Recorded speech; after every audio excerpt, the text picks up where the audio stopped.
What's going on, everyone? My name is SiahZ, and welcome to our Ranger Deadeye build that is one-shotting T4 Pinnacle bosses, doing over 34 million damage in one hit, and being able to zoom and speed clear through T15, T16 Juice Breach maps. It is doing exactly what I wanted to do. It looks absolutely amazing while doing it, by the way, with Whirling Slash, being able to zoom through maps with the lightning, like, whirl vortex that's going on. Overall, I'm in love with the build, and I think you guys are really going to enjoy it as well.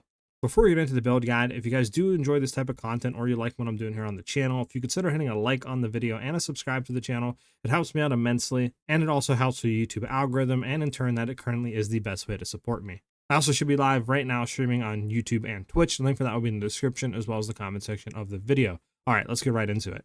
So we can get into the gear here. So for our weapon set 2, we're going to be running weapon set 1 and 2. We're going to be doing 2 different spears because we want to have, obviously, Frenzy Charge stacking with Wind Serpent for one-shotting. So we're going to have one set there for that. And then our other set, we're just going to be running with Whirling Slash. And obviously running like Konogoto on weapon set 1, we don't get no attack speed. And we want to get that to be able to zoom with Whirling Slash. So that's why we just do another spear altogether on weapon set 2 to actually be able to do that. So we're running a Sea Glass. It just has the best crit chance base, 10% without any crit chance added to it, which is huge. And then all you need to look on here is really high accuracy rating, and then attack speed, and anything else on there is going to be more beneficial, like crit damage or high physical damage or high flat like lightning or anything like that. On our offhand, we're going to be running the, I don't know, like side, whatever it's called, shield. This is a unique shield, basically. It's just going to double our accuracy rating and just allows us to go an accuracy stack for attack speed, get a lot of attack speed for Whirling Slash. For our helmet, we're going to be running the Deepest Tower. This is really good because basically enemies in our presence, which anything in that green circle, they're going to be count as being on low life. There's a lot of stuff on the tree we can use and go into. It'll give us a lot more damage if enemies are on low life. So it just enables us to do a ton more damage than otherwise just running any other helmet we wouldn't be able to do. So that's why we run that there. For the body armor, we're running a hybrid energy shield and evasion, so like a sleek jacket or something like that. This just enables us to get a lot of energy shield and a lot of evasion rating to the build. And honestly, if you can roll life on all the gear high as possible so we can get close or above 2,000 life, that's going to be really nice. And then obviously reses as well to be res capped. Now we do need to have a decently high like intelligence and dex kind of threshold. So obviously rolling intelligence on the body armor or high on the rings is really going to help here. So that's why I rolled it on the body armor. For the gloves, we are again just running evasion gloves. You can do evasion or hybrid, either works here. Just kind of look at both and see what the best is on the market if you're trying to buy them. And then obviously I went for all basically level 2 melee skills. This gives a lot of increased damage to the skills, but honestly the crit damage is good here as well. But mainly we're just looking for attack speed and then obviously high life. And that's pretty much wraps the gloves. For the boots, we are running the Wake of Destruction boots. The main reason we're running these is because we need the shot to ground, so this way our Whirling Slash can pick up that element and then, you know, do the infusion on it to get more lightning damage. So that's why we do it there, and it's just the best thing there. We don't really care about the move speed since the attack speed is going to directly correlate to how quickly we are going to zoom through the map. So we can basically run boots with no movement speed. So that's why Wake of Destruction is really good here. For the belt, I run a utility. I just really love the percent of flash applied instantly. But honestly, if you can roll like the resistances on some other piece of gear and get that, you could run ingenuity here. But I just opted to run utility. It's much easier to get like life and reses on a just rare belt and not have to worry about doing it on other areas to run like a unique one. So that's why I just ran it there. For the rings, we are running one on set ring. This allows us to open up to run like ghost dance for more survivability and stuff like that. And that's why I did it there. Again, we're looking for high lightning damage to attacks. If we can, like high cold damage, or either, you know, high cold damage and lightning damage, or lightning damage and high percent lightning damage. Those are 2 really good combos that do have a lot of overall DPS of the build. And then from there, honestly, on the rings, just look for high accuracy rating and then try to get intelligence. And if you need reses, go for it. I managed to get this one with Dex. So we need about 72 strength to run Infernal Cry. So rolling like Dex on a ring or strength, it'll help it out, you know, get to that threshold. So that's why I decided to roll Dex on one ring, but, you know, you guys can do there just as long as you can get to that 72 strength as well as, you know, the Dex and intelligence that we need. So on the other ring, again, running intelligence, high lightning, high cold damage, accuracy, basically the same thing as the first one, and then reses to be res capped. For the amulet, we're running the Beacon of Azis. This is a really good amulet, adds a lot of DPS to the build. And since obviously we're not running like connectivity and anything like that, this allows us to basically just be critting and ignore the resistances, which is massive for us and adds a lot of overall DPS to the build. So that's why we run it here. And then obviously the Spirit is nice. And Storm Charge is the best anoint in my opinion for the build, so that's why I run it. It gives a lot of crit chance plus elemental damage if we crit, which we always are, so it's pretty much always up. And then for our back bar, this is where we are doing the weapon set 1 and setting it with Wind Serpent Spear, Infernal Cry, and our Frenzy Charge stacking. This is going to give us, a lot of damage and enable us to be able to one-shot. So we are running a Tangle Toe, looking for high crit chance if possible on it. And then if you can did it double like socketed, that's amazing. It allows us to put 2 crit damage soul cores in there and it gives a lot of overall damage to the actual Wind Serpent. And then in our offhand, we are running a Sacred Flame. It's really nice for the spirit, but mainly we're running it for the amount of damage it's actually going to give us as extra fire damage, which is huge. So that's why we run it there. And that pretty much covers it for the gear. So now we can get into the gems. So I'm actually going to cover basically the boss gem setup, and then I'll get into the clear spec. So once we're bossing, we want to go ahead and have our spear stab. You just want to put in pinpoint, critical, blind, conduction, and overcharge in here, just so we have, more magnitude of shock, better chance of shocking, etc. And we want to have this basically to be 100%. So that's why pinpoint critical with a Tangled Tongue will allow us to get to that 100% crit chance. From there, like I said, we'll throw martial tempo in for now, so we can attack quicker, proc the critical, cast on critical with the Sniper's Mark more often to get the frenzy charges up more often. After that, for our Wind Serpent, we're going to throw Ambrosia in. This basically is going to consume 20% of our maximum flash charges, and we're going to get 3% of damage, extra lightning damage per mana flash charge consumed. So we basically just want to buy a mana flask that has a lot of max charges to be used. This way we get max damage on the actual Ambrosia support with Wind Serpent on there. Then we're going to be using Overextend. This is going to give us 30% more critical damage bonus. Now, it will daze us, but since we're one-shotting, it doesn't really matter. We run Execute, obviously 50% more damage against enemies on low life. We're always basically accounting on low life since they're going to be in our presence range, which Deepest Tower. Conk Effect, 30% more area damage, more damage, just no brainer. And then finally, Blindside to have 50% more damage bonus with enemies that are blinded, and then more crit chance against enemies that are blinded. And since we're using Spear Stab, we have blind in there, they're always blinded, so we get full uptime of that. Now, the Whirling Slashes don't matter for this one. The one that does is the AoE one. Now, I'll get into why we're running 2 of them and once we get into the clear spec. But basically, for the low level one, you want to have one that's really low level, one that's high level. So one on the low level one, you want to do Expanse to have more area of effect, Reach to have less accuracy rating, but more area of effect, Magnified Effect, more area of effect, and then Font of Rage, this way we can generate our rage and have full uptime of that, and then Font of Mana as well. Going into our cast on critical, we want to have this lowest level with highest quality and all that good stuff. And then we're going to be running Sniper's Mark in there. Ingenuity to have increased cooldown rate on it, so we can proc more often. Impetus to have, more energy generation. Inspiration to have less cost to trigger the skill. And then finally, energy retention, so we'll have a chance of refunding half the energy costs whenever we trigger a Sniper's Mark, just so we can trigger it more often, get more frenzy charges, so we'll have a better time and a better percentage of actually generating our max frenzy charges. Then we're going to be running Wind Dancer, obviously 10% more evasion rating per stage. This just gives us more evasion rating. There's no reason not to have that. And then we throw Precision in here to have more accuracy. Going to be running Combat Frenzy, just so this way we have a chance of gaining additional charge once we actually gain one. And then we'll be throwing Profusion in there to have a chance to gain an additional charge as well. This just helps us get to that max 7 frenzy charges as fast as possible.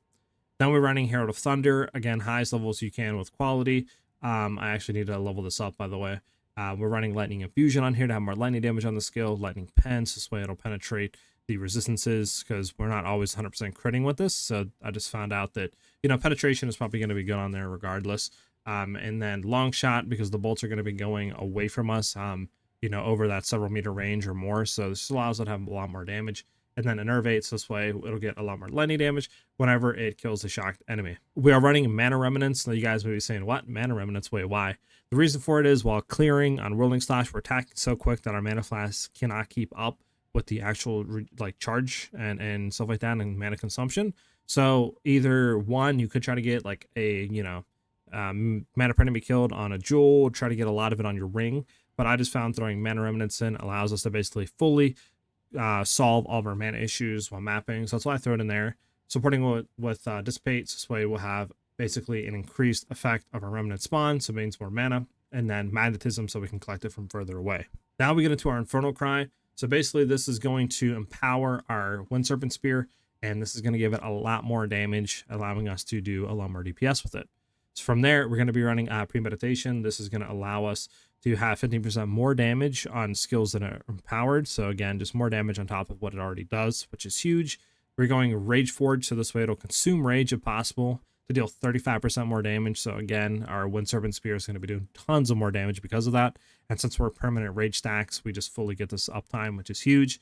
Then we're going Raging Cry, so this way we'll generate that rage per 5 power on enemies, and uniques count as 20. So basically we're going to have full uptime of rage even though we're consuming rage once we use Infernal Cry.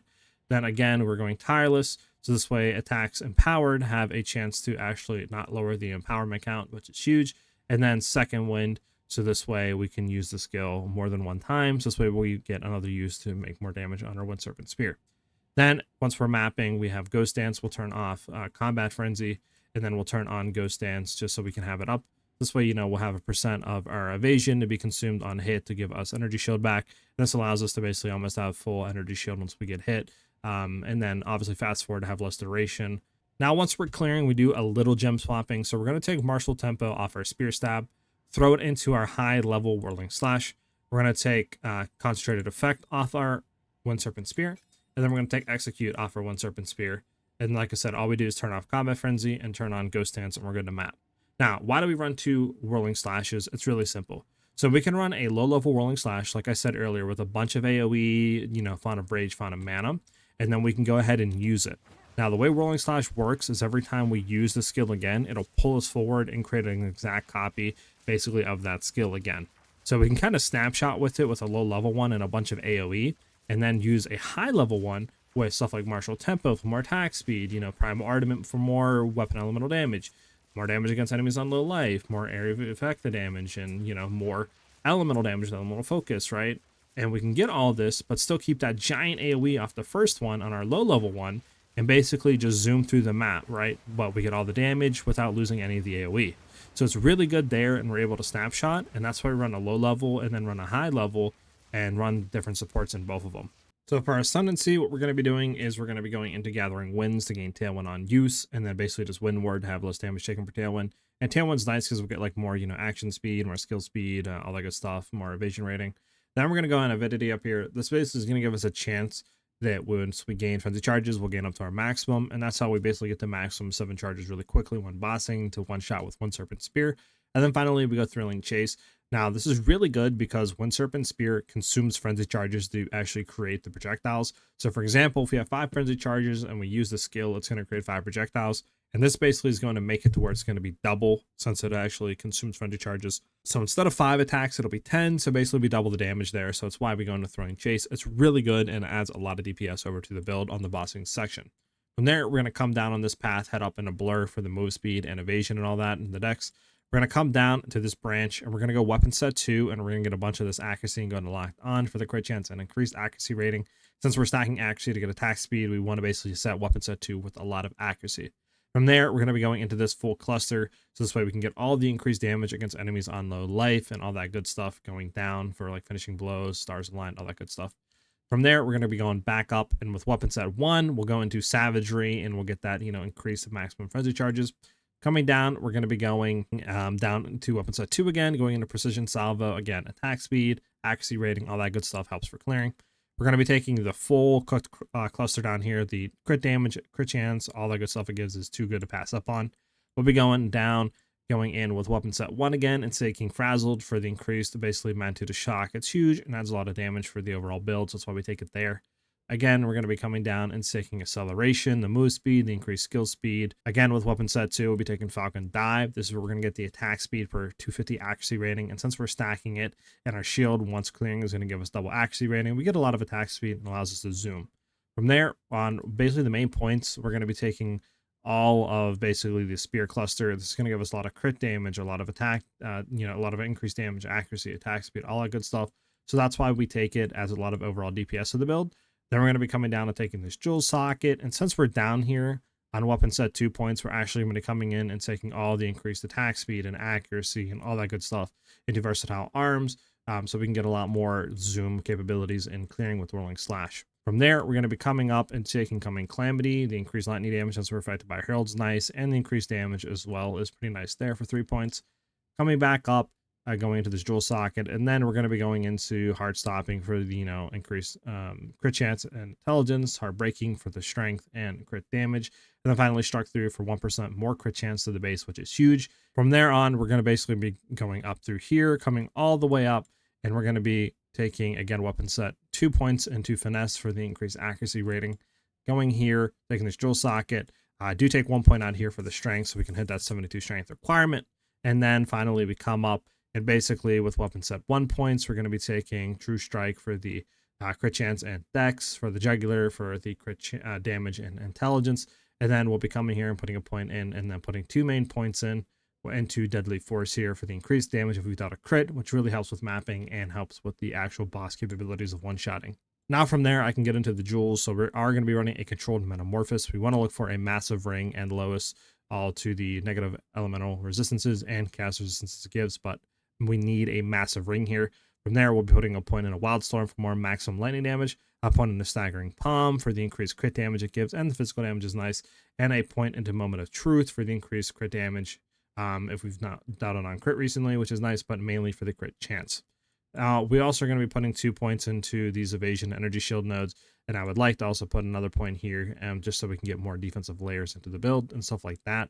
We are running it against the darkness, but looking for the 4% damage as extra lightning damage, and putting it up here so we can get 3 of these nodes counted as it, which is a lot more lightning damage added to the build.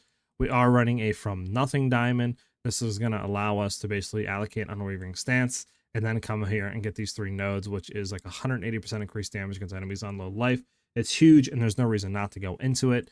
And then finally, the last jewel we are running is a just Megalomaniac jewel with Beastal Skin, mainly is what we're looking for, just so we can save a bunch of like skill points going into it, but still get that 100% increased evasion rating from equipped body armor, which is really nice from us. But that's it for the build. Like I said, we're one-shotting pinnacle bosses, doing over 34 million damage, zooming through maps, clearing T15 and 16 juiced breaches easily. Overall, one of the most funnest builds I've had in the actual league so far, and I really do think you guys are going to enjoy it. As always, if you guys do enjoy the video or you like what I'm doing on my channel, if you consider hitting that like and subscribe button, it absolutely helps me out a lot, and it really does help with the YouTube algorithm, and in turn, that is the best way to support me. I also should be live right now streaming on YouTube and Twitch. The link for those will be in the description as well as the comment section of the video. Hope that you guys have a great rest of your day or night, depending on when you're watching the video, and I'll see you guys in the next one. Peace.